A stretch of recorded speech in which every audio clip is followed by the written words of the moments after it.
come back with these songs and they're so instantly in your world.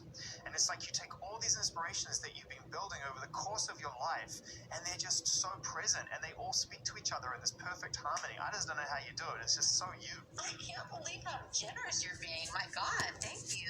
I'm honestly never really was planning to do new music. I mean, I fantasized about it, but I was also kind of like, I don't know. I always think about like artists that I loved growing up, and I think I just want to listen to the songs that I like that they did, and that's like nostalgic for me. Do you know what I mean? I don't really go seek new music from them, so something about that made me feel like, why should I do it? You know, I love writing songs, so then I was kind of like, someone had sent me a song that I didn't know they wrote it for me. I thought that I never get songs sent to me, just so you know. Like, I always ask, like, can someone send me, like, Umbrella by Rihanna? Like, I would do that song. Do you know what I'm saying? But nobody sends it to me. So anyways, I got sent a song, and I actually liked it. And I was like, I love the song. I went to go record it, because I was like, shoot, I'll just go record it and just see how it sounds.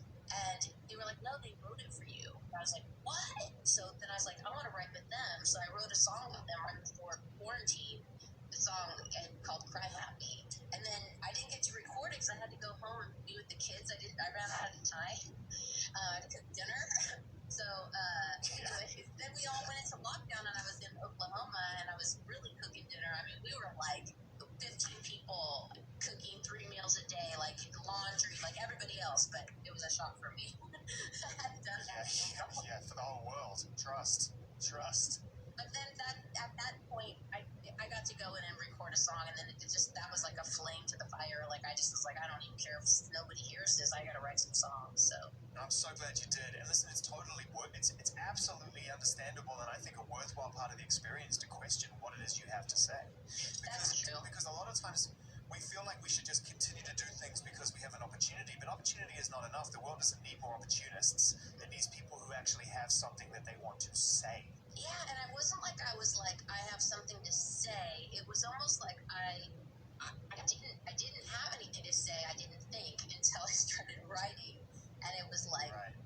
You know, there's been a lot of work being done since the last time I saw you on myself, because you know, a lot's happened. That was a powerful conversation too, Gwen. I remember you came in and you laid it out, and you were just like, look, here's the deal, this is where I'm at. And I felt very grateful to be on the receiving end of a conversation from someone who was going to be so transparent and upfront, to the point where I felt like they were talking on a self-aware level in order to find growth. And it was just amazing. It was like, wow. And I sort of feel like since then you've manifested this new life, this new fresh start. And I just feel like it was around that time you were just like, I know what I need to do. I need to clear the decks. I need to clear house. It was really weird that you say that. This is all very therapeutic. Thank you. I need this. I feel like I remember everything about that day. I remember what I was wearing. I remember what I weighed. Like, I remember what I felt like.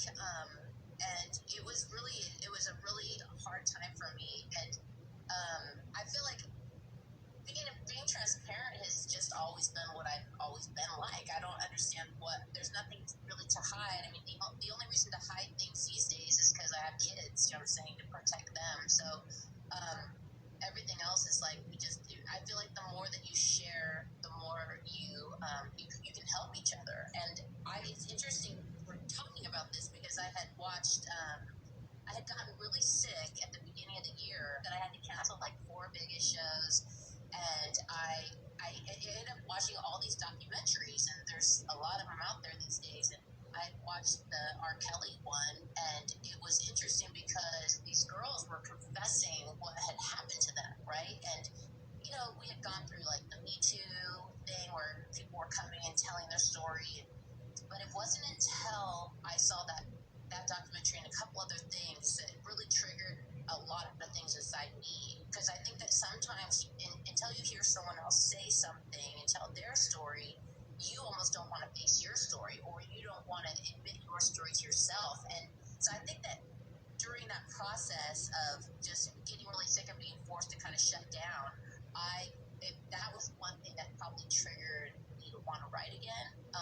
And even though the record definitely, I don't know. I mean, I say the record, meaning I have probably 20 songs. Like, I don't even know. It went from like, how would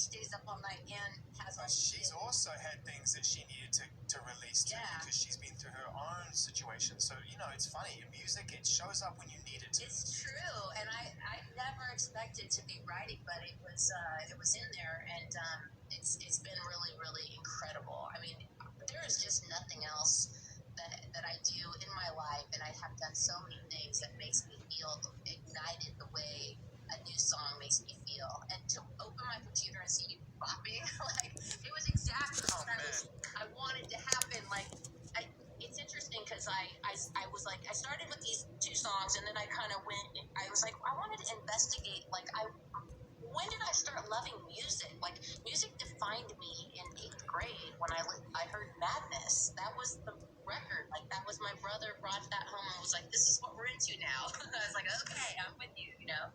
And so I started, like, going online and looking up all these old, like, ska documentaries, and it was just this weird, crazy full circle thing that happened because I found this documentary on this school in Jamaica called the Alpha Boys School. I don't know if you've heard of this school. It's basically like these kids that are like orphans, and it's been there forever. And one of the first bands that first ska band ever came out of this school, these kids, and it was like there was this like Catholic nun she was born in Jamaica and went to this school as well, and she ended up becoming a nun and then nurturing all these kids, nurturing reggae music, this little Catholic like white nun.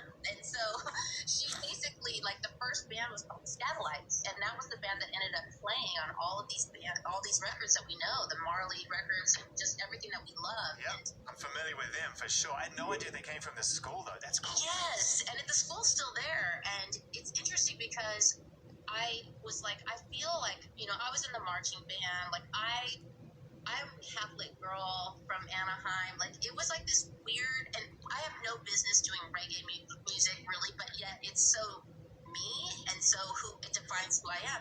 And I started thinking about how the world is right now, so, you know, so much racism, so, like, you know, it's always there. And when I discovered ska music when I was in No Doubt, when I was like, you know, 17 years old, we were like all anti-racist, because that's what ska was in the 70s. It was like the people from Jamaica coming to England to work and then hanging out with their neighbors. And it was like a full circle, like, back to my roots. Like, I know what kind of music I want to make, and I want to make music that makes people feel happy, you know? And it can say whatever it's going to say, but the bottom line is that's what we need. You know, at the time when ska was born, it was all about the revolution of being freed from, you know, being controlled by England or whatever. And then it went into, like, the 70s where it was like, you know, people coming together. Let's, you know, who cares what color of your skin, you know?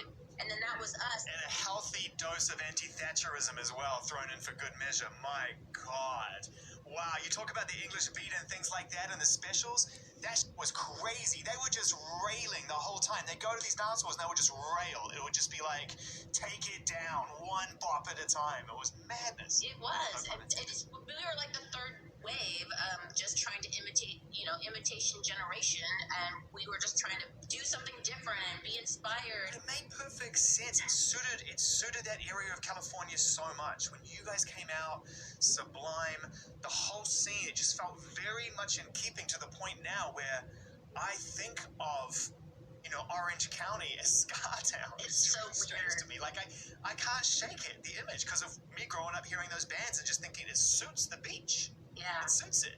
And it's weird because just investigating the music again, and like sort of like going in and then sort of saying to somebody I don't know that I'm going to write a song with, by the way, which is always like horrifyingly Weird. Scary, but also exciting. Terrible, awkward experience. Speed dating. Nice to meet you. Let's write a song. Also, like, being able to, like, I could be their mom half the time. Like, I'm like, it's oh my God, breaking the fourth wall. Wait a minute, hang on, you mean you're not Gwen Stefani from the 90s? Hold up, my mind is blown. Hang on, wait a minute, Mom. Oh my God. I mean, I am just being real. Like, it's interesting. Always. Like, it's like when you go to the doctor and your doctor's, like, way younger than you, and you're like, you're a doctor. Like, how can I be older than you? Gwen, What? I am 47. No, but so you know what I'm talking about. Like you're still, totally. we're still us. Like we don't feel any different, but we've lived. And so when you go in with children and like you write songs, it's obviously it makes no difference once you start going, because it's just all about, we're all human, you know. But when you first are going to do it, there's like this, like, what the hell am I doing here? And it's overwhelming. But we got into, but once I said, hey, I want to do reggae, like I'm going back, like I'm going to revisit my old self, you know. It's so good. And it was like this, everyone just got so damn excited. Like it was like one song after another, and it was just, they were all so good. So anyways, here we are 20 songs in, and I get to put a song out. Holiday edition. It's so good to have Gwen Stefani right here on Apple Music. It's been a few years since we've connected and had conversation. As you said, there's been a lot of life travel and a lot of things have been achieved. And, you know, just your framework, if you want to call it that, is just different to what it was. It must be great to be able to lean into a new project and have different things to say, because the last project was just, it was painful. It was painful to hear you going through that in the song. It was. I think what was really significant about that This Is What the Truth Feels Like record for me was the miracle in it, which was, you know, you talked about like having to write music when you have to write music. Like the button doesn't always work if you press it, you know. And when I was going through like the worst part of my life, I was running to go write songs. Like I knew that's what I had to do. I knew that that's my purpose. I knew that like all these bad things were happening to me because everybody has to go through bad things. It's a test. Like, what is your gift? What is your purpose? What are you supposed to do? So that's, you know, I can remember driving down Santa Monica to the studio crying and like, I got to write this record. But then halfway through the project, to my surprise, I start falling in love, and I start writing these songs about Blake, and so the first half of writing it, and it was written over a very short amount of time, you know, a couple months. So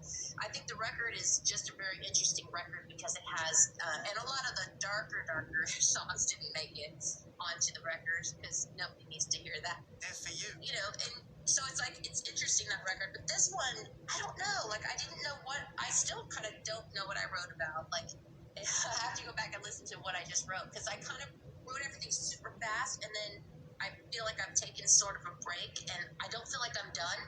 A lot's happened even since I took a break. I mean, I got engaged like a couple weeks ago. Like, it's like, what? You could write this story. Congratulations, by the way. Thank you. It's like so many things has happened, you know, just since writing the first half of these songs. But it's fun to be able to put stuff out so quick. You know what I mean? Like, that's the one thing about these days that I like just, again, seeing you bop into a new song, and I feel like I just wrote that song a couple weeks ago. Like, it's just that's the greatest feeling, because back in the day, we'd have to wait so long for everything, you know? People talk about heartbreak, and often when they talk in the middle of heartbreak, it's the most horrible thing. It's on a micro level. It's just like, it's so soul crushing. And you put yourself in a situation where you feel like, at your worst, I'll never put myself in that situation ever again. And then eventually you realize it's a gift. It's actually a privilege to be heartbroken. It meant that you felt something so powerful in the first place that you're so sad to let it go, right? And you need to open yourself up again. It didn't sound like you had much of a choice. It sounds like it was literally around the next corner. Most people go around the block a few times before they allow themselves to go through that experience again. But you were obviously open. I don't know that I was. I think what I was in a very clear, I had my eyes on the ball, which is the ball is my spiritual, like my faith. And so I had my eyes wide open, and Pharrell actually was one of the ones that said to me, he's like, if you open your eyes, you're going to see.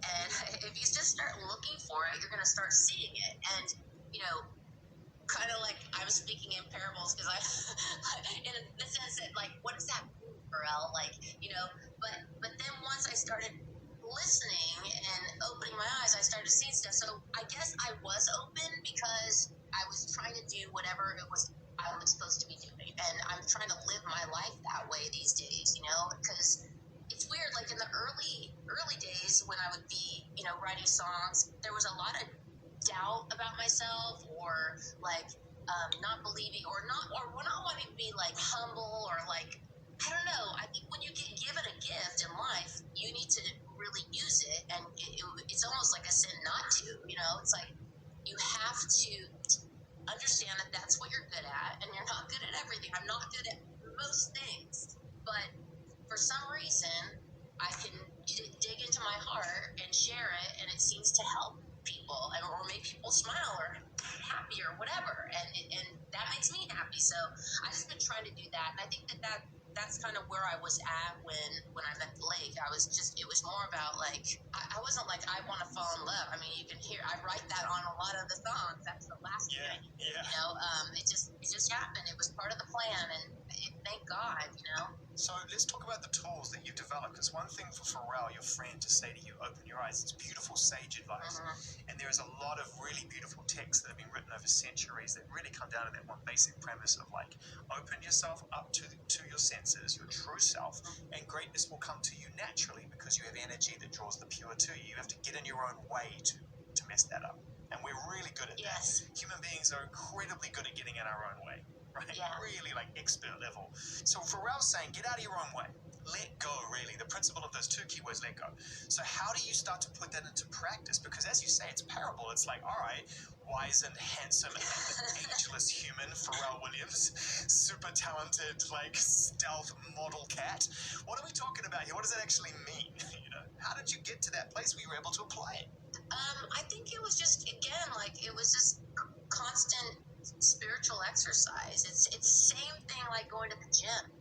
It's like you skip a few days, and you just slip. It's just slip away, and it's just, you have to constantly be working on it. And I think that it was really fun on this writing spree that I've been on, because, and I feel the most spiritual when I'm writing. I feel the most connected, because it's like a constant conversation in my head with God. I mean, it really is. And I just feel so connected. And it's almost like right now I feel like it's the same like when you go to the gym and you do like 5 days in a row, and you feel so good about it, and you're getting somewhere. You see it, you feel it, someone else notices it, and then you just have a binge night, and you have that burrito you shouldn't have had, and then it leads to the next day, and you don't go to the gym. It's exactly the same thing with spiritual exercise. I feel like right now I'm on the other side of it, where I got to get back in there. Like I gotta start focusing. I'm the same.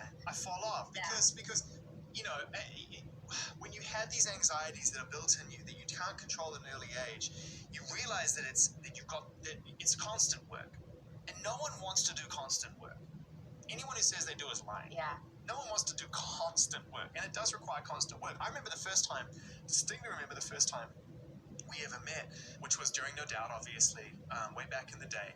And I remember getting a real sense from you that your charisma came at a cost to you. And you referenced this a little bit before as an early artist, that there was an anxiety that you were battling through that everybody wanted to present you to yourself. This is who you are. You're Gwen Stefani. You're a superstar. You're amazing. These songs are incredible. You can't lose. But I felt like you were super at odds with that. Was that a fair observation back then? Has anxiety played a role in your life throughout your life? I think the one thing that I've discovered through having kids is that I have dyslexia, and everyone has things that happen, and mine was that. And I feel like a lot of the problems that I have had, or just like even decisions that I've made for myself, stem from that. Because now the children obviously have it's all genetic. They have some of those issues, but now they get all these benefits. Like they have these incredible teachers and schools, and like they don't have to have shame about it. They understand that their brain functions in a different way. All of our brains do. You know what I mean? Totally. I think that when I got in, when I discovered that I could do something, because before that I sure didn't do anything. I failed at school. I failed, and I was a good girl. Like I didn't do any bad stuff. It was just really hard for me to function in that square box of school that was like everybody was supposed to be understanding, and my brain didn't work like that. It still doesn't, but it works in different ways that are probably a gift that other people can't do. So, anyways, I think that my point is that at that time I had written that whole record not even knowing how to write a song, and I I had like literally laid my entire life out for everyone to hear, and then I'm still in the band with Tony, who is like I was so dependent on because of probably my dyslexia. I didn't know any of this until now, but I think that I didn't have any confidence in myself at the time. But when I would write a song or I would get on stage, it just felt so right, and so the only thing that was going right for me. So there was part of me that had like what everybody else was seeing that was real. It was there and it is there. But then there was all this other disastrous stuff going on, and mainly a lot of it had to do with just a breakup again. Like I had this it's a constant theme in my life. That's why life's gotten so good right now, actually having a best friend who I can be in love with and just share everything with and trust. It's just been like such a different chapter. No drama, because again, as people, I feel that sometimes we're drawn to these kind of repetitive behavioral habits we don't even recognize in ourselves. Yeah. That we're trying to find situations that reflect our own sense of self-worth on ourselves, and we don't realize we're doing it. We're just like, why does this keep happening to me? I don't understand. Like, what's going on? What am I doing wrong? And you don't realize it's actually wired in you. It's ingrained in you. You're a smart guy. Have you studied like psychology? No, I've spoken to artists for nearly 30 years of my life. It's as good a degree as you ever get. It's such a crazy thing, right? You come from a place of needing to rebuild. You do so through expression, and therefore you repair yourself and help others in the process, but you also expose your flaws. It's the craziest trait. That's so true. Wow, you really have this down. I think that's so true, and I think that once you sort of understand it, which is where I'm kind of at, you can't completely understand it.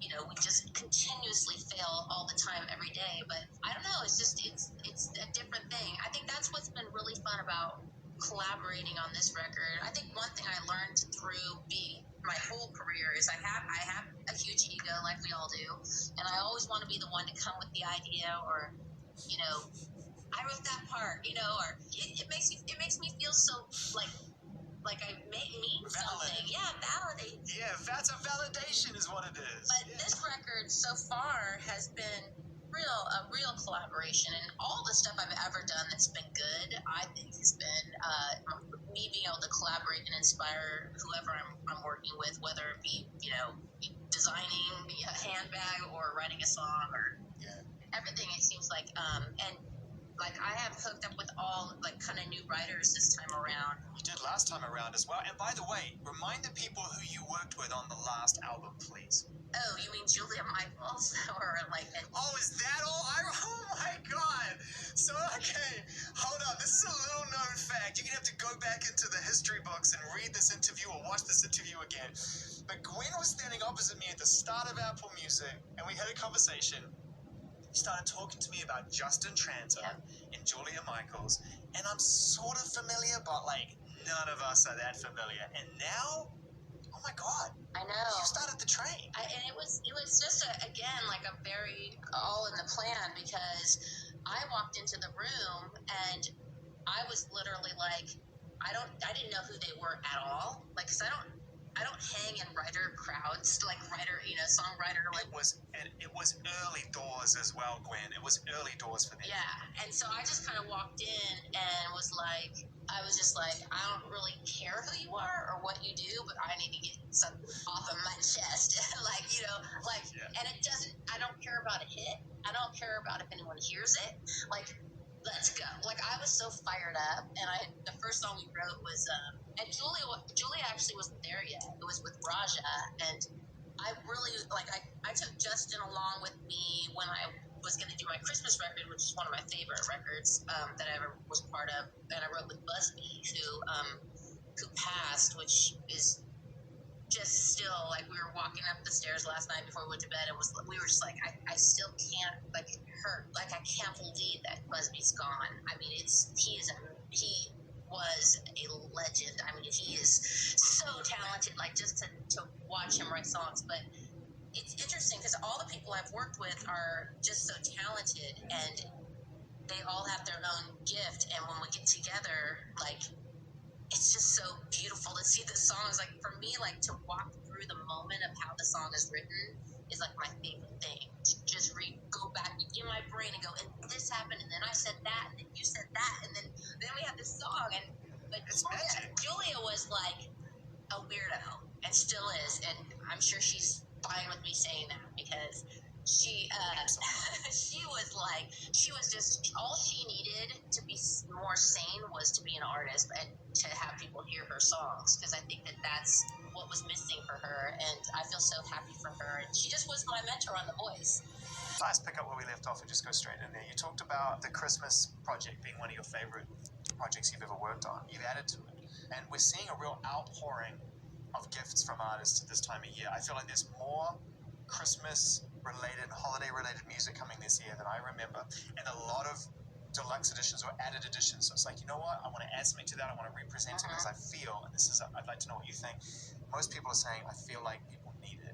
They need music in their life right now. I think music is, if you always go back and look at it, it's always been the thing that that saves everybody or brings us together, and you know, it just has no limits. And what is it? It's just it's like these little emotions, and what is music? Like it's you start thinking about it. It's such a gift. And I mean, with the Christmas record, I just loved writing originals. Like that was just great. And then doing covers, I never really did a lot of covers in my career, so that was fun. And to be doing them in that style that I did, where we recorded the record in a really like old-fashioned way, where all these amps, everybody was in the same room. It was very expensive to be able to do it the way we did it. So thank you, Nerdscope.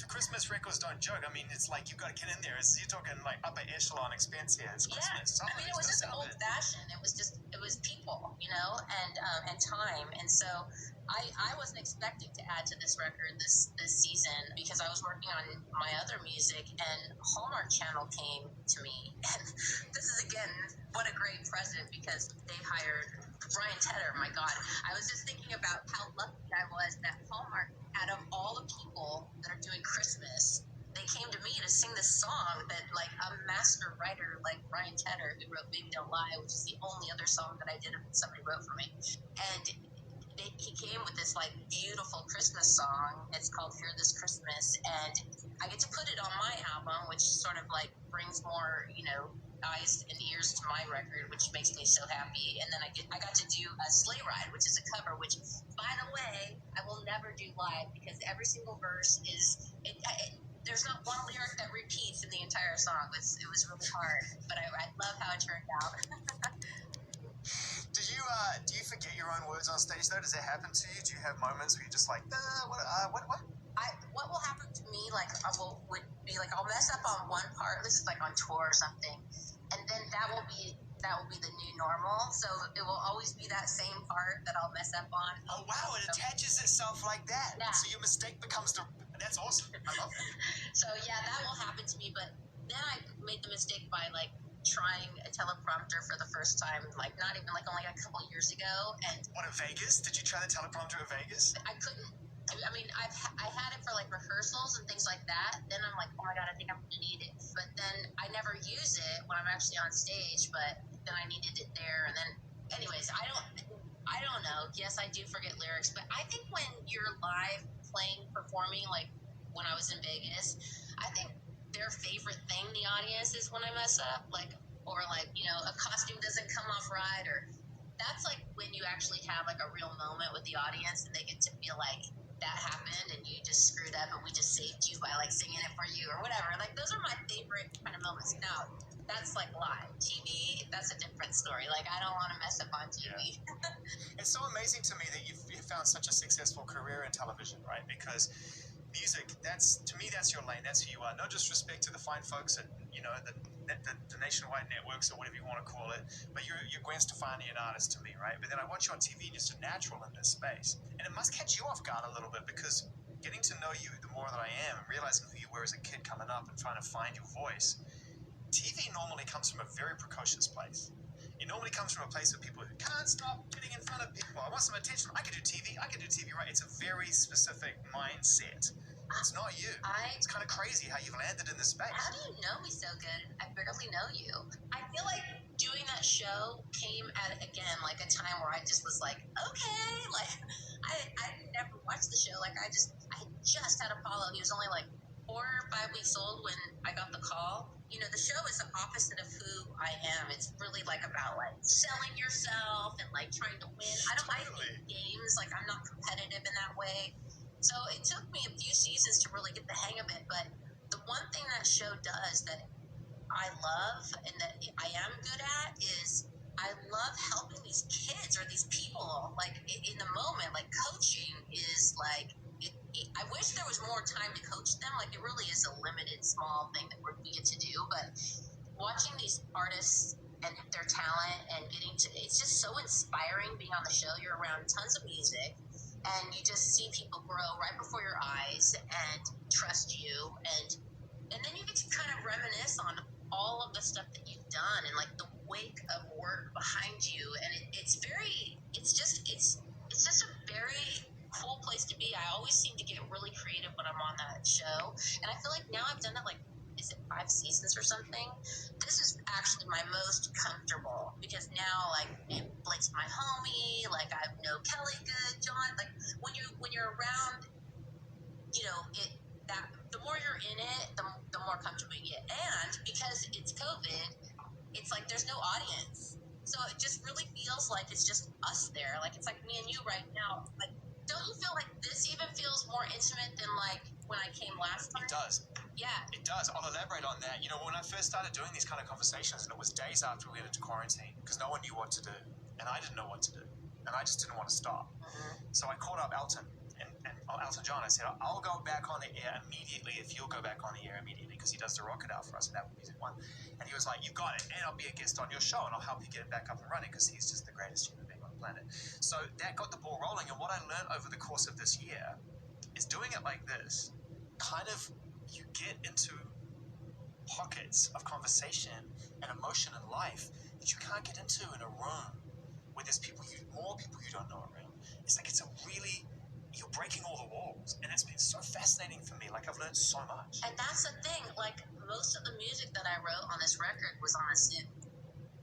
I mean, we were like, it's so crazy. Is that the weirdest crap you ever heard? Like there was one day where I was working with Greg Kirsten, and he was in Hawaii. I was in Oklahoma, and the other girl we were working with, she was in LA, Mozilla. It was like, what?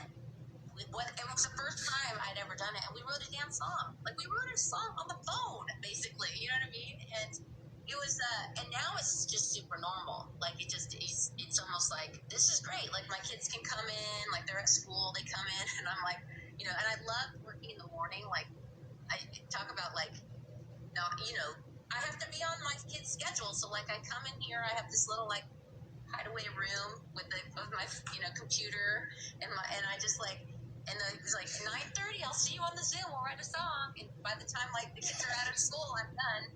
Yeah, I mean, I think that if you can apply what you love into this lifestyle right now, and it will help keep equilibrium. Yeah. Because equilibrium has been the thing that we've lost, right? Everyone has lost a balance with each other, within themselves, the coping mechanisms, the distractions we leaned into in order to make this life feel quote unquote meaningful.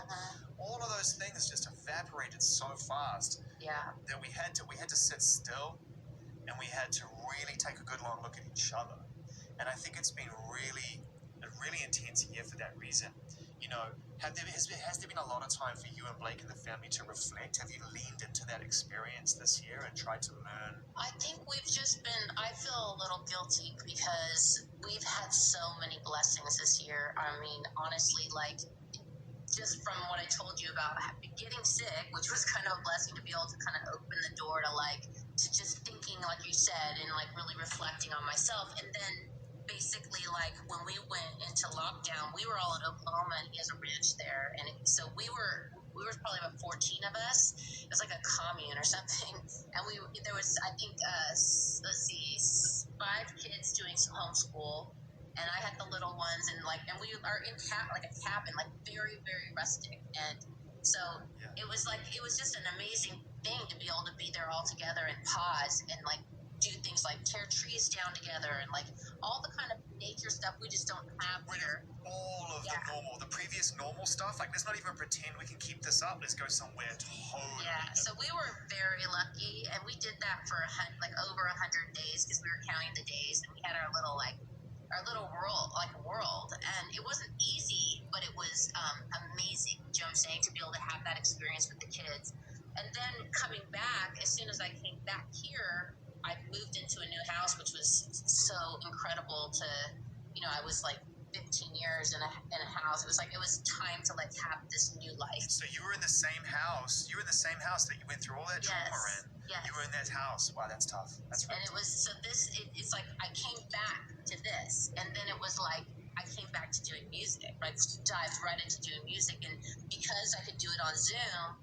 And I had my kids here. It was just like everything I was able to sustain all of the things we're talking about. I think the worst is obviously not seeing my parents all the time, or, I do miss all of the interaction, like just having someone over. Like, it's like, of course, but I think in our small group, we just have we socialize a lot. That is my group anyways. You know what I'm saying? My sister-in-law, my brother, those kids, like they all play together. Like that's the people I hang out with anyway. So I was just really lucky to be able to quarantine this way. Now, I'm not saying it has been hard. It is hard, but not compared to some. So I feel like lucky and blessed and just really lucky to be back on The Voice as well. I mean, what I'm trying to say is I've got to do all the same kind of things, and hopefully the work that I've done, like hopefully being on The Voice is bringing some pleasure to someone that's watching at home board, and hopefully, this new music is going to bring some pleasure. Those Saturday night shows, I mean, growing up in the UK, well, not growing up, but, a significant amount of my adulthood in the UK, at the onset of those shows, the Simon Cowell effect, and just watching those shows take off, they just become, if you watch them or don't watch them, they're just a part of the human DNA of distraction. It's like they have to be there, otherwise the world's going to spiral off into outer space and we don't know what's going to happen. And so it kind of brings back some sense of normality where everything has been completely abnormal. How have you, in and amongst everything else, maintained that sense of normality? By the way, let me add a caveat to that. I know more people who have broken up this year because of enforced quarantine but I do know a couple of people who have decided to get married this year because they were like, we survived quarantine, so we gotta be good. Is that pretty much what it was for you? Like, if we can get through this, we can get through life. We can get through life. Yeah. Yes, I know that it's just really hard. It's just so, I think the hardest thing is not knowing, like thinking that possibly it doesn't end, and then because there's always the hope. The hope is always what keeps us hopeful, you know what I mean? And the dream, and that's the other thing about like making music and the dream of and the journey of it. And that's what I always try to tell people in The Voice is there's going to be an end to the show, and you're going to go home, and so am I. We're all going to go home. So you better enjoy this moment and stop looking for the prize, because there is no prize. Like, the prize is now, And I think that's the one thing that I feel like we try to do in quarantine is just really be like, oh my gosh, we're going to look back at this 3 months, these 100 days at lockdown together, homeschooling the kids and cooking and eating tons of carbs and like, you know what I mean? Like, we're going to really like, and having to do our own laundry, having to like cook, and I mean, all this stuff, like clean toilets, and it was a lot. It was a lot of boys, a lot of dirt. but I know that I'm going to look back at it, and I already look back at it like it was an amazing thing. So I guess it's just trying to find the beauty in the moment, like you're saying, and the good things that are coming out of it. All right, I'm going to give you some impressions right now. Hopefully you're going to find these funny. First time I ever met your fiance was in a meeting. He was playing his music, and everyone kept trying to give him a compliment. He goes, listen, I don't do any of that. I leave it up to the smart people in the room. And the whole time, everyone knew he was the smartest person in the room. Now, he's a very, very humble, very sort of generous human from what I can tell, but also incredibly dialed into his own vision and what he wants to create and what he wants to make. almost underplays it. Sounds familiar, right? Sounds like what you were like when you were coming up as well.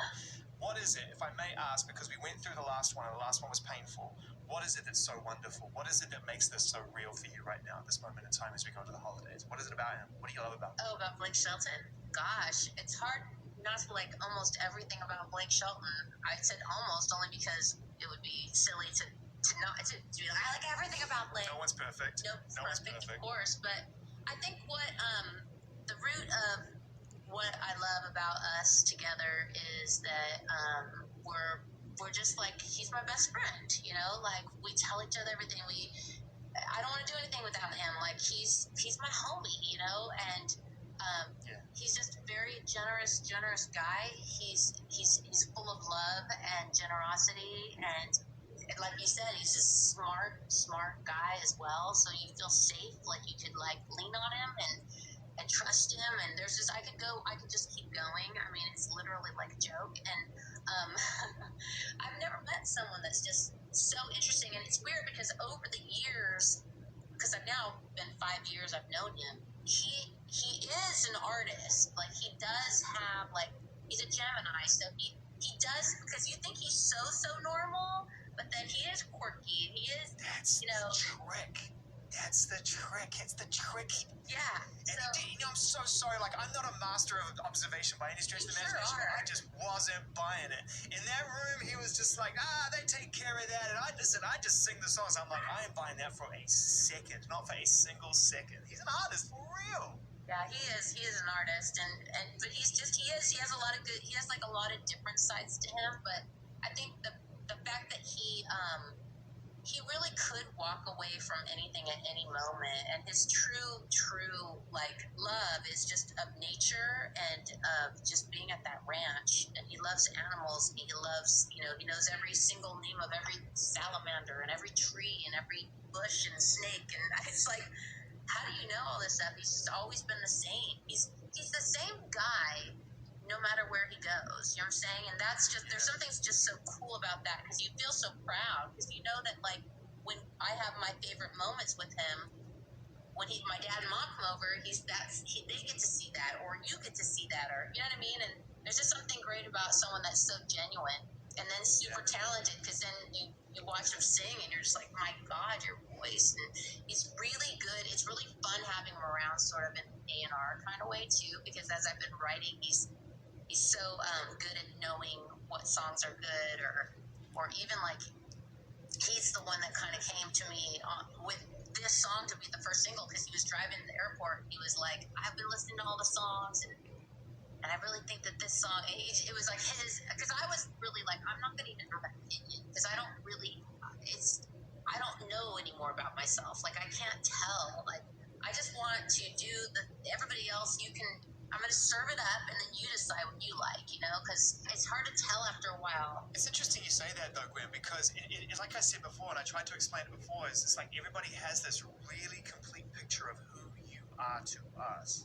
That's so weird. It's clear to me as we get to know each other and have more conversations that it's just all a total mystery to you. Like, you literally lean into the unknown way more than you actually have it all worked out in your head, right? Like, that's almost preferred for you. Yeah, I don't really know what's going on. I'm just sort of like I just want to get it done. Whatever I'm supposed to do, whatever I'm supposed to do, I want to do it, you know? And are you the person that arrives at the concert and 30 minutes before showtime, you're like, let's just go on now?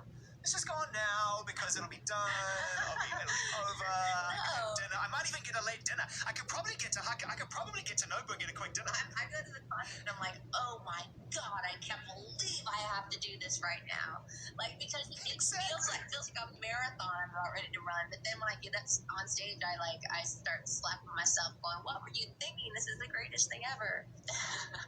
I really want to talk about like a little bit more about this forthcoming project and what you can tell us about what we can afford to and who you're collaborating. I wrote it with Ross Bullen and Luke Nicoli, and it's just interesting because Luke was one of the guys that wrote that first song that was sent to me that they had written for me, and then he was the one that was like, oh, you really, after a while, he's like, you should work with this guy Ross. I don't know who these people are, you know, but they just, we now have written a bunch of songs together, and Ross is very much like you, where he has this really intuitive side about just talking to people, and and getting in their head and then like sort of spitting it back out as a song. So I had a lot of fun working with these guys, and Luke is very like young, and he's kind of doing more the production side of it, and it's been interesting to work with him because his view of music is so different, and it's fun for me. It makes it feel like it's kind of scary to trust, and then also vice versa for him, because I'll be like, no, you got to have a bubble like keyboard on it, and that's what's missing. And it's fun to kind of like, because there's like this huge gap between us, but yet at the same time we kind of like are helping each other grow in different ways. And it's interesting because I had said we need this keyboard, and I ended up calling my brother, who I wrote Don't Speak With, who was in No Doubt for 9 years, and Gwen Stefani is his name, and he actually is playing on this record. So we all went to his house and like get our masks on. This is so like this great. Incredible like Full circle. crazy moment to have him play on the record as well, because it kind of made it. But that's what I said. Like when I heard it, I was just like, how am I right back in that place that I instinctively know, like, makes me feel this way? And it's 2020, Yes. But it's new. But I'm back there. Like, how did I get back there? That's why when you came on, I was like, how do you do it? How do you make this just sound so instinctively like you? It's crazy. It's when something's meant to be, and you just, like I said, open your heart and follow it. Like, I feel like it was just meant to happen. And Ross was the one that was, basically we had this huge conversation about my insecurities about writing, and about like making all these excuses why no one would want to hear me, or all the stuff that you do in your head to yourself. And then that's when he kind of suggested the idea of Reintroduce myself, and then when he did that, it was like this weird confidence hat was put on me, and I'm like, okay, and then all of a sudden the song was written like instantly. Well, that's what's cool about it, is that like it's on the surface it's like, let me reintroduce myself to the world, but really it sounds to me like you were reintroducing yourself to yourself. Yes, that's really what it sounds like. Gosh, you're smart. You're gonna help me be inspired to write more songs now after this session. Please do. I'm just gonna cancel my therapy session for this week. You just saved me some money. It's understandable. It's understandable that any artist will go through any moment in their life and question their validity. Please don't do that. We're thrilled to have you back. Thank you. You are truly, you're a real artist who brings joy to millions of people. It's been a joy catching up with you. I always look forward to it. When the record is ready, you know where I am. I'm open ears and open arms and ready to have another conversation anytime you are. Okay, I'm gonna book my weekly session with you. Be part of my healing. You can't afford me, love. You can't okay. afford me. I'll speak to you soon. Take it easy. All right. Thank you so much.